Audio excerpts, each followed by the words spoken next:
the early days of World War II, the Pacific sky belonged to one aircraft: sleek, agile, deadly.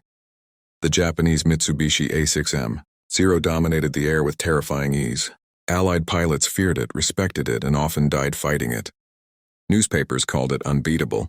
Commanders believed nothing could touch it. And yet, history tells a very different story. Because hidden behind the headlines, far from the glory, flew a plane that looked slow, heavy, and outdated, a fighter many pilots mocked, a machine critics called obsolete before it ever saw combat. But this forgotten aircraft would go on to outfight, outlast, and ultimately defeat the Zero, not through speed or elegance, but through something far more powerful: survivability, tactics, and brutal reality. This is the story of the Grumman F6F, Hellcat, the so-called slow fighter that didn't just challenge the Zero, it broke it. When Japan entered World War II, its air power shocked the world. The Zero was unlike anything the Allies had seen. Lightweight construction, incredible maneuverability, long range. It could turn inside any American fighter and strike before the enemy even realized it was there. At Pearl Harbor, Wake Island, the Philippines, and across Southeast Asia, the Zero ruled the skies. American fighters like the F-4F Wildcat were slower, heavier, and clumsier. Pilots quickly learned that turning with a Zero was a death sentence. Japanese pilots were elite, battle-hardened, and confident. The Zero was not just an aircraft, it was a symbol of Japanese dominance. Many Allied pilots believed they were already losing the air war. But beneath that dominance lay a deadly flaw, one that Japan would never fully fix. The Zero achieved its performance by sacrificing protection. It had no armor plating for the pilot, no self-sealing fuel tanks, no real damage tolerance. One well-placed burst could tear it apart. Early in the war, Allied pilots didn't know this. They fought the Zero the wrong way. They tried to dogfight, they lost. But war is a brutal teacher. As wreckage was studied and captured, Zeros were examined, American engineers realized something shocking. The Zero was fragile, extremely fragile. If the Allies could survive long enough to hit it, it would die. The problem wasn't killing the Zero. The problem was living long enough to try. While Japan built a duelist, the United States designed something very different. Grumman Aircraft Engineering Corporation followed one simple philosophy: build it tough. Then build it tougher. The new fighter would not try to outturn the Zero. It wouldn't try to be graceful.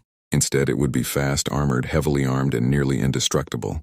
The result was the F6F Hellcat. It looked bulky, heavy, almost crude. Pilots joked it flew like a truck. But inside that truck was armor, firepower, and power that changed everything. On paper, the Hellcat didn't look impressive. It wasn't as nimble as the Zero. It didn't climb as quickly. It couldn't turn as tight. But numbers lied. The Hellcat had a massive Pratt & Whitney R2800 engine, thick armor protecting the pilot, self-sealing fuel tanks, 650 caliber machine guns, incredible dive speed, unmatched structural strength. It could take hits, keep flying, and bring pilots home alive. The Zero could not. This difference would decide the Pacific War. American pilots were trained not to dogfight the Zero. Instead, they used boom and zoom tactics: dive fast, fire, climb away, repeat. The Hellcat excelled at this. It could dive faster than the Zero, absorb return fire, and climb back up for another attack. Meanwhile, Japanese pilots trained for turning fights found themselves unable to respond. For the first time, Zero pilots were the ones reacting. For the first time, they were afraid. In June 1944, everything changed. During the Battle of the Philippine Sea, hundreds of Japanese aircraft faced American carrier fighters, mostly Hellcats. What followed was a massacre. In one day, American pilots destroyed over 300 Japanese aircraft. Hellcat pilots reported kill ratios as high as 19-1. Japanese aviation never recovered. The Zero, once feared, was now outclassed, outgunned, and outmatched. The Hellcat didn't just win battles. It ended Japanese air power. Japan knew the Zero's weaknesses, but fixing them meant redesigning the aircraft. Adding armor meant losing speed and range. Strengthening it meant losing agility. Worse, Japan lacked experienced pilots, industrial capacity, fuel, time. While the U.S. trained thousands of new pilots and mass-produced Hellcats, Japan sent barely trained replacements into combat. The Zero stayed the same. The Hellcat evolved. By the end of the war, Hellcats destroyed over 5,000 enemy aircraft. Over half of all U.S. Navy air victories were Hellcat kills. Loss ratios exceeded 10.1. Most Hellcat pilots survived their missions. This wasn't luck. This was design philosophy winning a war. The Hellcat was never meant to be elegant. It was meant to bring pilots home, dominate real combat, win wars, not air shows. While the Zero dazzled early with brilliance, the Hellcat crushed it with endurance. History remembers speed. War remembers survival. The Hellcat wasn't flashy like the Mustang. It didn't escort bombers over Europe. It didn't look beautiful. It did something more important. It won the Pacific War, and when victory came, it quietly faded into history. Ask any pilot who flew the Hellcat and you hear the same thing again and again. Confidence. Hellcat pilots knew they could take hits and still make it home. Enemy fire ripped through wings, punched holes in fuselages, shattered control surfaces, and the aircraft kept flying. This psychological edge mattered more than speed or agility. When pilots believe their aircraft will protect them, they fight harder. They stay aggressive, they push the attack instead of retreating. The Hellcat gave American pilots something Japanese pilots slowly lost: faith in survival. Japanese Zero pilots knew one burst could kill them. American Hellcat pilots knew one burst might not. That difference decided who ruled the sky. The Zero relied on finesse. The Hellcat relied on brute force. 650 caliber machine guns fired a storm of bullets at close range. One pass was often enough. Zeros disintegrated mid-air, fuel tanks igniting, wings tearing off. In contrast, the Zero's lighter cannons required precise hits.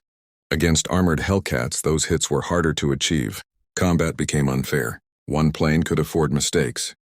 The other could not.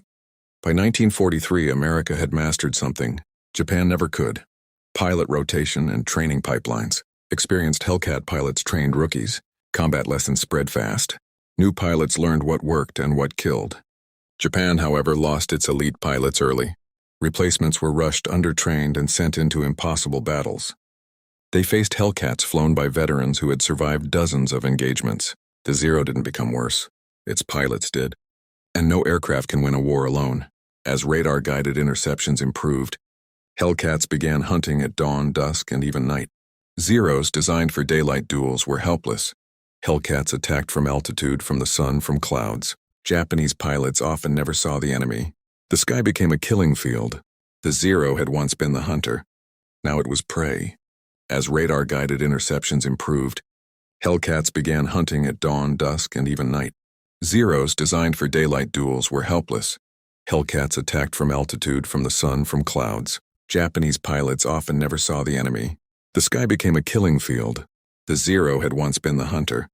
Now it was prey. History loves drama. The Zero had flair. The Mustang had style. The Spitfire had romance. The Hellcat had none of that. It had reliability, numbers, results. It didn't inspire poetry. It inspired victory.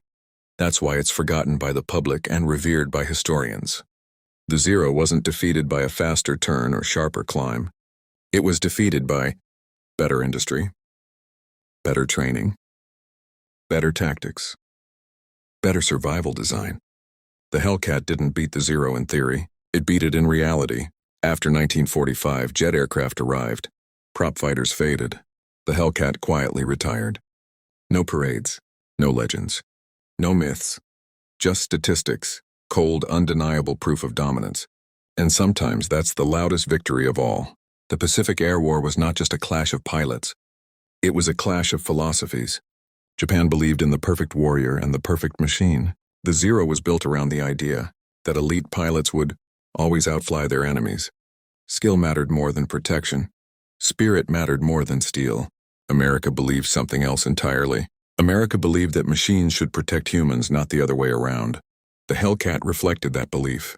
It was designed knowing pilots would make mistakes, knowing battles would be chaotic, knowing luck would turn against even the best flyer. The Zero demanded perfection. The Hellcat expected reality. And reality always wins. There are combat reports that read like myths. Hellcats landing on carriers with half a wing gone, engines leaking oil, cockpits filled with smoke, dozens of bullet holes, planes that should not have flown, flying anyway. Zero pilots, by contrast, often died instantly from a single hit. Fuel ignited. Wings failed. Control cables snapped. One aircraft forgave mistakes. The other punished them with death. By late 1943, something unthinkable happened. Japanese pilots began avoiding combat, not because they lacked courage, but because they knew the outcome. Hellcats dove faster, hit harder, and escaped before a Zero could respond. Veteran Japanese pilots wrote in diaries about American planes that would not die. Fear had changed sides. The Zero's advantage was speed and turning ability. On paper. But combat doesn't happen on paper. Combat happens when pilots are tired, weather is bad, visibility is poor, adrenaline takes over. In those moments, the Hellcat's stability mattered more than agility. Its predictable handling saved lives. Its raw power forgave hesitation. The Zero demanded precision under chaos. War offers no such luxury. The Pacific War was fought from aircraft carriers, floating cities surrounded by fire. Carrier landings were brutal. One mistake meant death. The Hellcat was perfect for this world. Strong landing gear, wide wings, stable approach. Zero struggled. They were fragile, harder to land, easy to damage. The Hellcat didn't just dominate the sky, it dominated the deck. By mid-1944, numbers told a brutal story. In engagement after engagement, Hellcats returned. Zeros didn't. Commanders stopped questioning the design. Pilots stopped wishing for something else. The Hellcat became the standard of survival. If you flew it, you lived longer. And in war, that's everything. In the final months of the war, many Zeros flew knowing they would not return. Fuel shortages turned missions into one-way flights. Some pilots were ordered not to land. The Zero, once a symbol of dominance, became a symbol of desperation. Meanwhile, Hellcats still rotated crews, still trained new pilots, still returned home. Two nations, two futures, two outcomes. The Hellcat wasn't built for aces. It was built for average pilots doing extraordinary things. That's why it worked. Wars are not won by legends alone. They are won by thousands of ordinary people surviving long enough to become experienced. The Hellcat made that possible. When the war ended, jets stole the spotlight. The Hellcat didn't complain. It didn't need recognition. Its legacy lived in empty enemy airfields, silent carrier decks, pilots who went home. It did its job and disappeared. History loves drama, but history is written by outcomes. And the outcome is clear. The Zero won the opening chapters. The Hellcat wrote the ending. By 1944, Hellcat pilots were no longer just flyers. They were hunters. Many had survived dozens of missions. They understood enemy behavior. They knew exactly how a Zero would react when threatened, and they exploited it every time. Japanese pilots, by contrast, often entered combat with fewer than 100 flight hours. Some had never fired their guns in real combat before meeting a Hellcat. This wasn't a fair fight anymore. Skill stacked on survival. Survival stacked on experience. Experience stacked on dominance. Air combat isn't just about machines. It's about nerves. Hellcat pilots could afford to stay calm. Their aircraft absorbed stress, damage, and mistakes. Zero pilots flew knowing one error meant death. Every hit sounded final. Every fire smelled fatal. Fear tightens muscles. Fear slows reactions. Fear kills. The Hellcat removed fear from the cockpit. The Zero amplified it. Critics called the Hellcat slow because they misunderstood speed. Top speed didn't matter as much as dive speed, acceleration, energy retention. In dives, the Hellcat was devastating. It fell like a hammer from the sky. Zeros simply could not follow without tearing themselves apart. Speed isn't about racing. It's about choosing when to fight. The Hellcat always chose. Every weapon has a lifespan. The Zero reached its limit when the enemy learned its weaknesses and built an aircraft around them. Japan attempted upgrades, heavier variants, more guns, but every fix destroyed what made the Zero special. It became heavier, slower, and still fragile. Meanwhile, the Hellcat stayed lethal without losing reliability. One design adapted, the other collapsed. Veteran Japanese pilots spoke of a moment when the sky changed. Radio chatter faded. Formations thinned. Familiar voices disappeared. The Zero squadrons that once filled the Pacific were gone. What remained were scattered aircraft, outnumbered, outmatched, and hunted. The Hellcat didn't celebrate. It just kept flying. The Hellcat wasn't just a plane. It was backed by an entire system. Factories replaced losses overnight. Carrier decks rotated fresh aircraft daily. Pilots rested, trained, and returned stronger. Japan couldn't match this.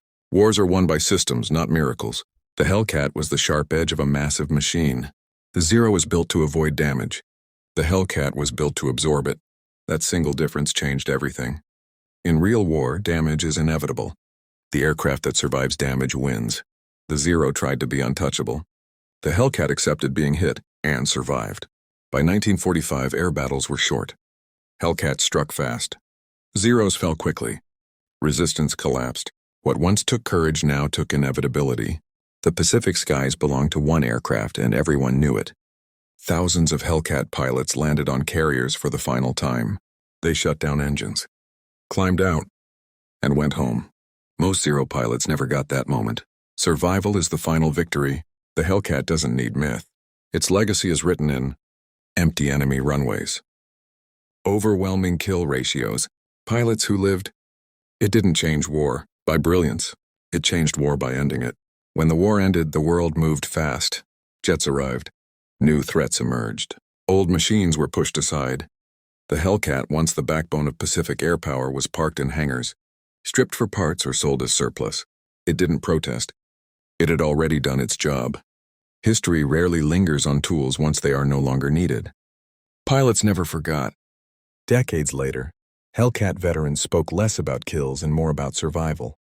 They remembered the feeling of landing back on a carrier with holes in their wings, the smell of oil, the quiet relief of shutting down the engine. They didn't call the Hellcat beautiful. They called it home. The Zero is remembered because it shocked the world. The Hellcat is forgotten because it ended the shock. History often remembers the beginning of storms, not the walls that stopped them. But without the Hellcat, the Pacific War would have lasted longer. Cost more lives, changed the world differently. Silence does not mean insignificance. Victory is rarely elegant. It is noisy, mechanical, industrial. It comes from factories working through the night, from training manuals rewritten after failures, from machines designed to forgive human weakness. The Hellcat embodied all of that. It wasn't a miracle. It was preparation.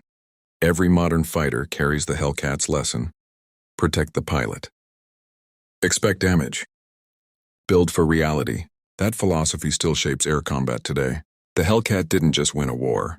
It changed how wars are fought. The Zero remains a symbol of early dominance. The Hellcat remains a symbol of final victory. One represents the illusion of invincibility. The other represents the power of adaptation. History chooses outcomes over impressions. The Hellcat was never slow.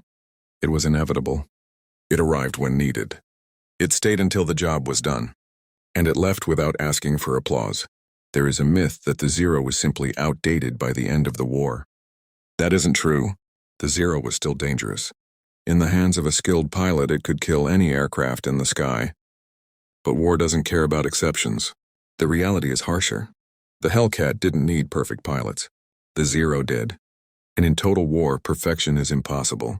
Ask yourself this: would you rather fly an aircraft that never gets hit, or one that survives when it does? That single question explains the entire Pacific Air War. Japan answered it one way. America answered it another. Only one answer worked. Historians often ask uncomfortable questions. What if the Hellcat had failed? What if the U.S. Navy had stuck with weaker fighters longer? The answer is chilling. The war would have dragged on. Carrier losses would have increased. Invasions would have cost far more lives. The Hellcat didn't just save pilots. It saved time.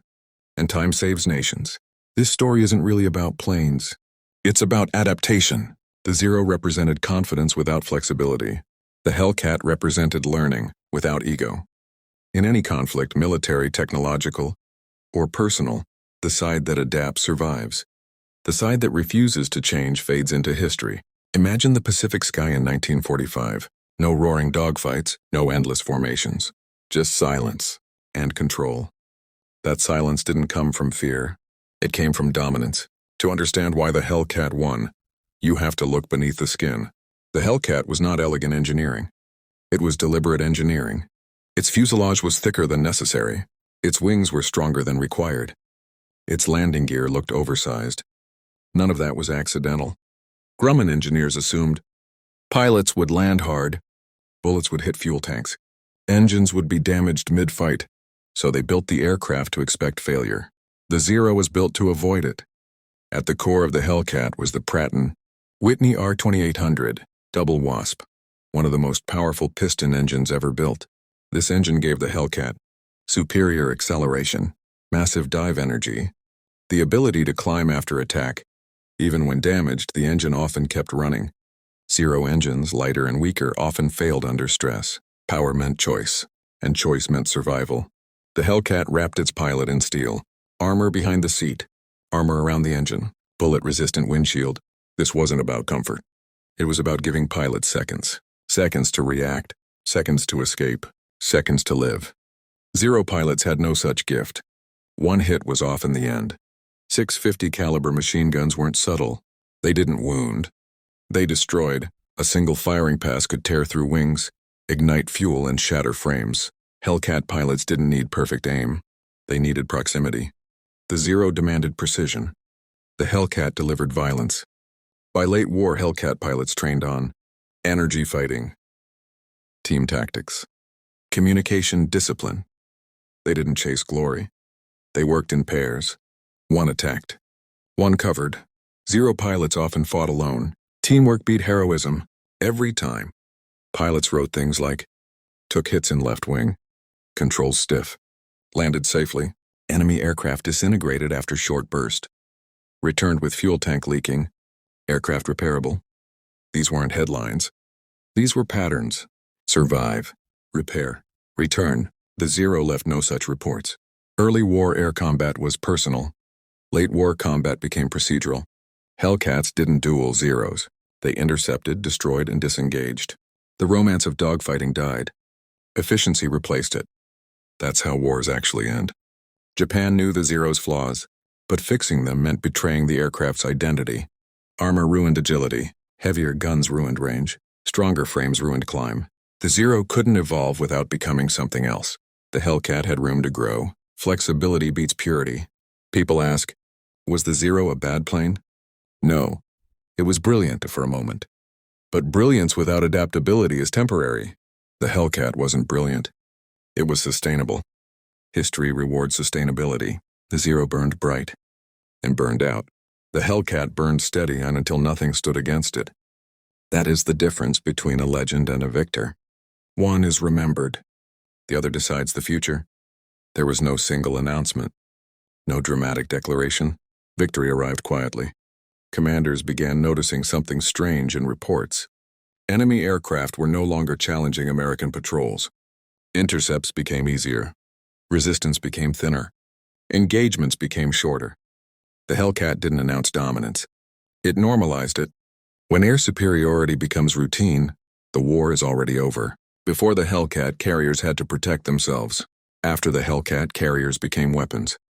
With air superiority guaranteed, American fleets could strike deeper, move faster, stay longer. Island hopping became possible because the sky was secure. The Hellcat didn't just win dogfights. It unlocked the entire Pacific strategy. Aircraft are built for roles. The Zero was built to dominate early encounters and long-range patrols. But once air superiority was lost, its role vanished. It could not escort bombers safely. It could not intercept effectively. It could not survive attrition warfare. The Hellcat remained useful in every phase of the war. Adaptability is relevance. Japan produced fewer aircraft but tried to make them exceptional. America produced many aircraft and made them good enough to win. The Hellcat represented the perfect balance. Not experimental. Not fragile. Not over-engineered. It could be built fast, fixed fast, and flown by many. Wars reward scalability. Every design choice has a consequence. The Zero's lack of armor saved weight, but cost lives. The Hellcat's added protection saved pilots, but added mass. One nation accepted losses as honor. The other treated losses as failure. Only one approach sustains a war. Many Hellcat aces never chased fame. They survived long enough to become deadly. They worked in teams. They followed doctrine. The aircraft encouraged discipline. It rewarded patience, not recklessness. That's why Hellcat aces often lived past the war. The Zero left a legacy of admiration. The Hellcat left a legacy of method. Modern air forces study outcomes, not myths. And the outcome was clear.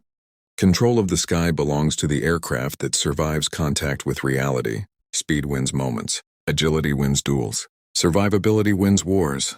The Hellcat embodied that truth before anyone else did. That's why it feels ordinary. And that's why it was unstoppable. By the final months of the war, American pilots reported something unsettling. The sky was empty. No interceptors. No resistance. No challenge. Silence is the sound of victory. The Zero was a masterpiece of ideal conditions. The Hellcat was a master of reality. History does not reward idealism. It rewards what works. Again, and again, and again. The forgotten fighter didn't win the Pacific by being better on paper. It won by being better where it mattered.